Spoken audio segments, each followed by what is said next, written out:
मामा के चले जाने के बाद पूरे घर की जिम्मेदारी उठाते देखा है। कुछ इस तरह मैंने 10 साल के भाई को भी बाप बनते देखा है। आपको याद होगा, मेरी दोस्त मीनू अक्सर अपने मामा की बातें बताया करती थी।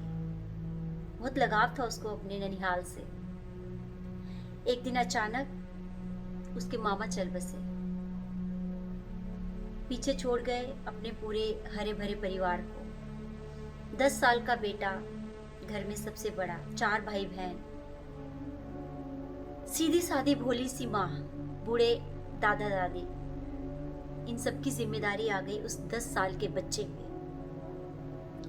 रिश्तेदारों ने बहुत बड़ा काम किया उस 10 साल के बच्चे के लिए। उनकी थोड़ी जमीन बेच के उसको बर्तन की दुकान खोल दी। वो 10 साल का बच्चा भी बहुत खुश, दीदी मेरी दुकान बन गई है, देखो कितने ज्यादा बर्तन है इसमें। सही तरीके से कैलकुलेशन करना भी नहीं आती उसको, पैसे जोड़ना भी नहीं आते। 5-6 महीने के बाद उसकी दुकान खाली होने लगी, बर्तन कम होने लगे, लेकिन मुनाफा नील के बराबर।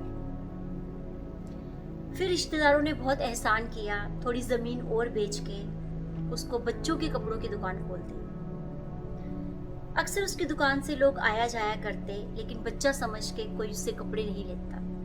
उनको लगता कि ये अच्छे से दिखा नहीं पाएगा। 11 साल का बच्चा, 4 भाई बहनों का बोझ, माँ का, दादा दादी का। जैसे उसके सपने तो कभी देखे ही नहीं उसने। पापा उसके किसान थे, उसको थोड़ा बहुत खेती का काम आता था। उसने दुकान बंद की, किराया बहुत सारा हो गया था, कुछ जमीन और बेची, उसका जितना भी भाड़ा था वो पे किया और अपनी जमीन में लग गया। कई बार विरासत में ना जागीर, सोना चांदी ही नहीं मिलता, जिम्मेदारियां भी मिलती हैं, परिवार भी मिलता है। उस छोटी सी एज में अपने पैरों में खड़ा हो गया। जिम्मेदारी क्या आई, 10 साल का बच्चा भी 30 साल का बड़ा बन गया। जिम्मेदारी दुनिया की सबसे बेहतर दवाई है, एक बार पी ली तो जिंदगी में कभी थकान नहीं होगी। 10 साल का बच्चा अब 11 में आ गया था। खेतों में जो भी सब्जी लगाना, अनाज उगाना, सब काम जान गया था। अपने पूरे परिवार का निर्वाह कर रहा था, छोटे भाई बहनों को स्कूल भेज रहा था। घर में कोई भी रिश्तेदार आता तो अपने पापा की भूमिका अदा करता। नानके साइड तो कोई नहीं था, क्योंकि उसकी जो माँ थी बोल तो सकती थी लेकिन सुन कुछ नहीं सकती थी। बूढ़े दादा दादी बहुत अच्छे से निर्वाह कर रहा था उन सब का। एक दिन मैं भी मीनू के साथ उसके ननिहाल गई। दीदी दीदी करते हमें खेत दिखाने ले गया। दीदी आओ मैं खेत दिखाता हूँ, ये देखो सब्जी उगाई है, गोभी है, ये चावल लगे हुए हैं, ये अमरूद है, जाते हुए जरूर ले जाना।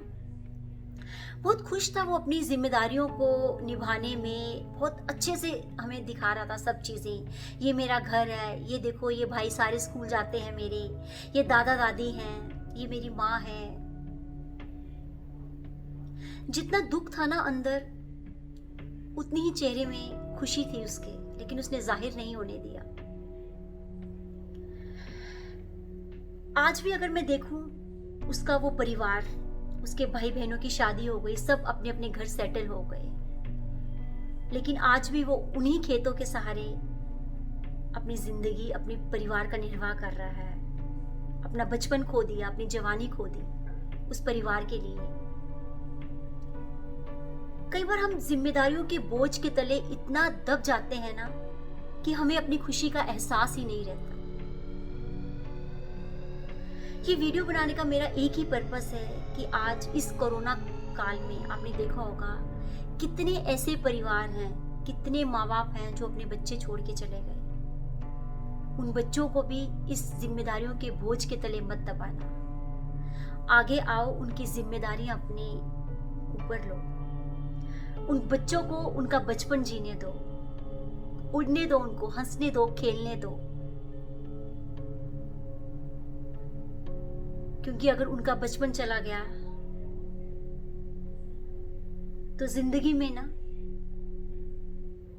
कभी कुछ कर ही नहीं पाएंगे। जो एक सुख होता है, सुख की अनुभूति होती है, जो एक शांति मिलती है, कभी उसको हम फील नहीं कर पाएंगे। मेरी सबसे प्रार्थना है कि जो बच्चे अनाथ हो गए हैं, जिन बच्चों के माँ बाप छीन लिए गए हैं, उनको सहारा दो, अपने बच्चों के साथ मिलाओ, उनकी एजुकेशन का खर्चा उठाओ, उनके खाने पीने का खर्चा उठाओ, ताकि उनको ये कभी एहसास ना हो कि उनके माँ बाप इस दुनिया में नहीं हैं। धन्यवाद।